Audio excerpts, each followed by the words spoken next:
Early May in Moscow, rain and snow one moment, sunshine the next, much like the world we live in today. Across this mega city, preparations are underway for the 80th Victory Day. So, amid shifting geopolitics and competing narratives, what does solemn remembrance say about where we are and where we are headed? I've met 4 friends here in the iconic Red Square.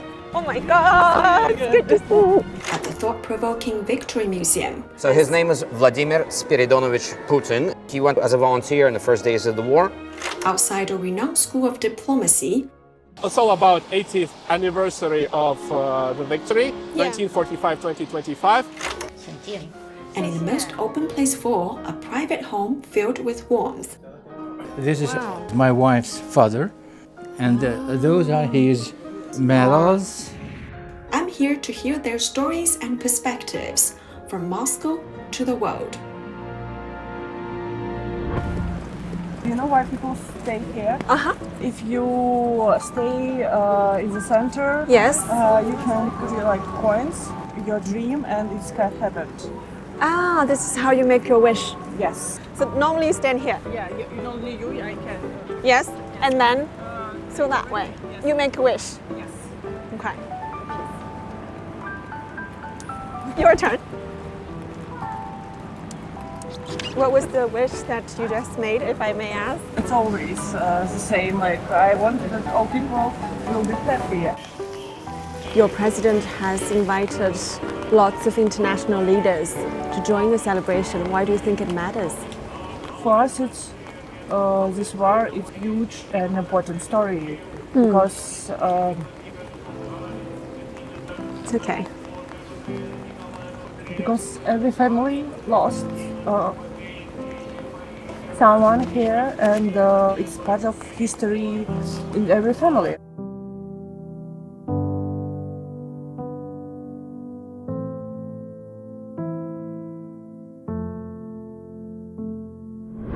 Hi. So you ready for the museum tour? Yeah, okay, you're gonna give me a tour? Actually, That's interesting. not me, the other one. Now we're in Faces of Victory. I can show you the father of our president. In 1941, he was shot, he lost a lot of blood, he was in the hospital in Leningrad.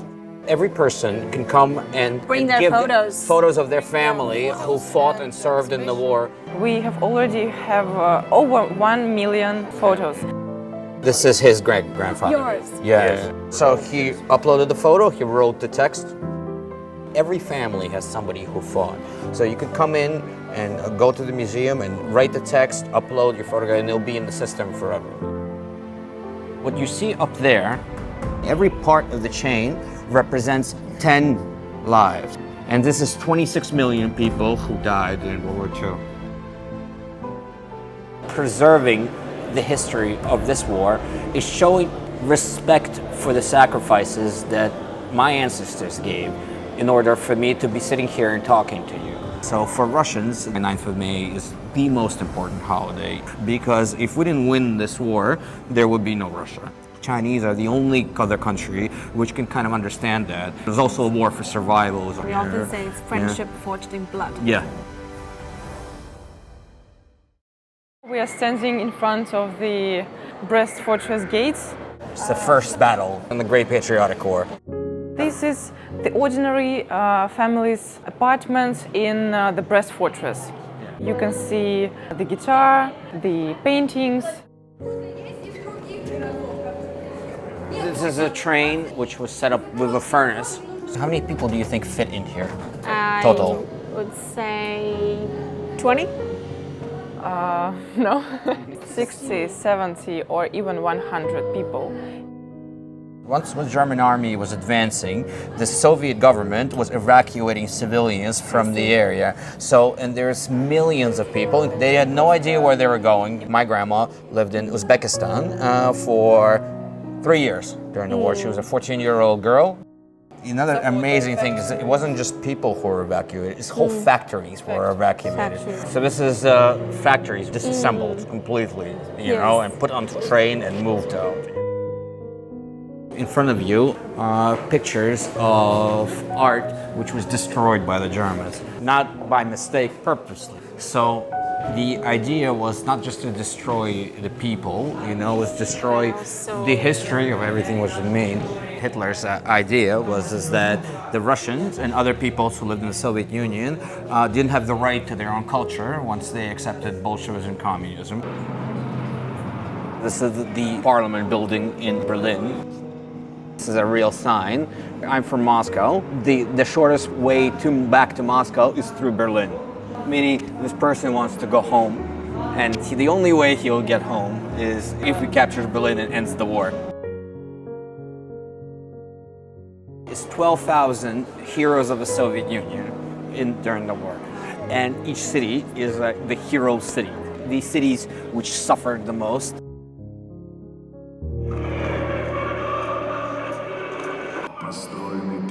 When I talk about how every Russian has a family which suffered in World War II, I'm pretty sure it's the same thing which is happening in China. Because the wars were fought on our land, there's no two countries which gave more and lost more in World War II. That's not only soldiers are dying, it's women, it's children, it's old people, it's devastating hunger, these horrible atrocities which both the German and the Japanese army did in China and Russia respectively, Soviet Union. Those Chinese soldiers who fought in the Soviet army and those Soviet soldiers who fought for the Chinese and risking their lives, I don't think there is anything which brings countries closer than that. And this is why our president will go there this year and your president will come very soon. What does it mean here? Праздником Великой Победы, which means that on the occasion of the great victories. Celebrating the great victory. Yeah, and the decree on peace is just over there at the edifice. It was one of the first documents which was officially published by the Bolsheviks after the great socialist revolution in 1917. You see, there are a male and a female workers, the representatives of both workers and peasants. During the Soviet times, it was always important to stress this unity. It isn't about not coming to Moscow on May 9th to watch the parade at the Red Square. It isn't about boasting what kind of army we have or showing our military glory. It is about something that happened 80 years ago will never happen again. It is about preserving our common past for better future of our people. The European Union and US, who are trying to portray it as a Russia-oriented event, they make a horrible mistake, because it isn't about Russia, it is about our common victory. Those leaders coming to Moscow, they did it just because they chose the right side of the history. I believe that all of those countries that will be present at this parade, they share this idea of peace and prosperity. My own mindset and the education that I received in this institution was very Western-oriented. After the speech that was made by Chairman Xi, I studied many books on China, on Eurasia. I really made a U-turn in my perception of the world. There are different national perceptions and visions of the world, of international relations per se. Is it correct to say that a lot more young people in Russia now choose to look towards China and the broader East? Absolutely. When we ask our students, who are your favorite diplomats, Sergei Lavrov, one most influential, most popular diplomats perceived by future diplomats here in Russia. We have students from all over the world, roughly 70 countries. This is the way how they see China in the global arena.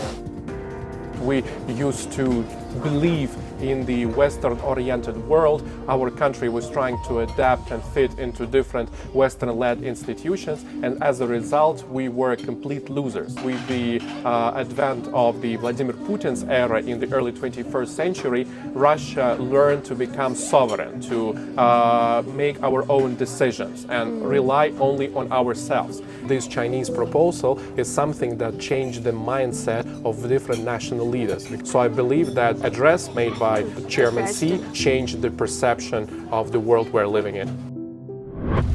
Hi. So it's snow and... Ah, the flowers. It's Yeah. beautiful. This is Russia.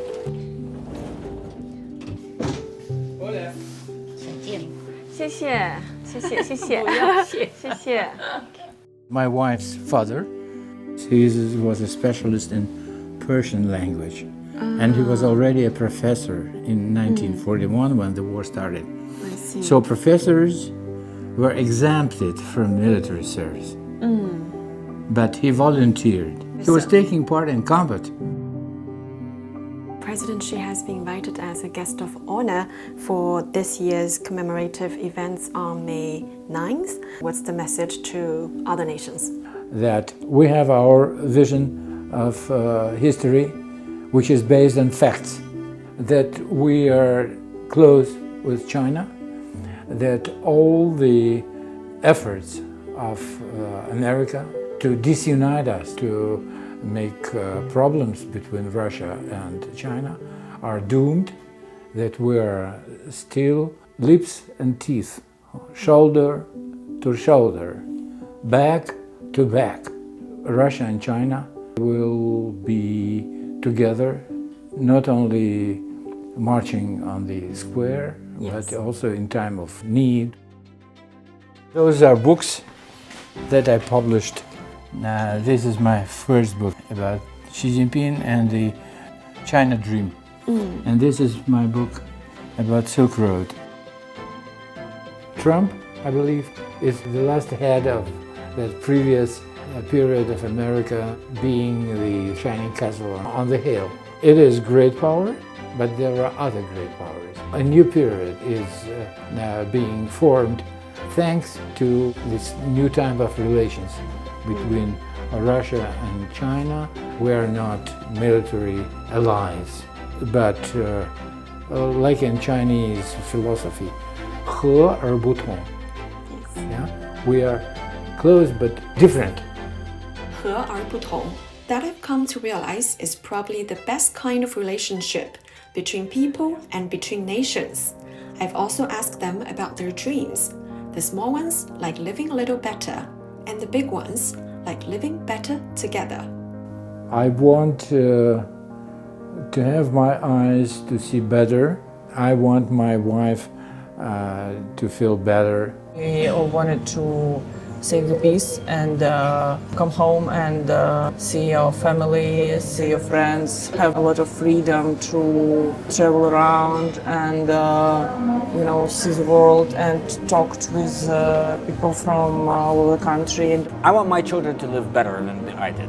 I want my grandchildren to live better than my children, and so on. That is the main goal. Maybe as any father, what amazed me about when I came to China is that each generation is substantially better off than the previous generation for the last 4 decades. And you can see how that invigorates society, how there is this hope. When Russia and China work together, it brings an alternative vision to the world that was previously governed by the West. We're not trying to build our strategic partnership against neither Japan, nor US, nor Europe. We would never enter into a multipolar world if it weren't for Russia and China who are working together. We shouldn't have any war. This is the most important. Economic cooperation. We shouldn't have so many barriers which do not allow poor nations to develop and rich nations to develop faster. And the third is civilization, exchange of cultures. So peace, trade, exchange of civilizations.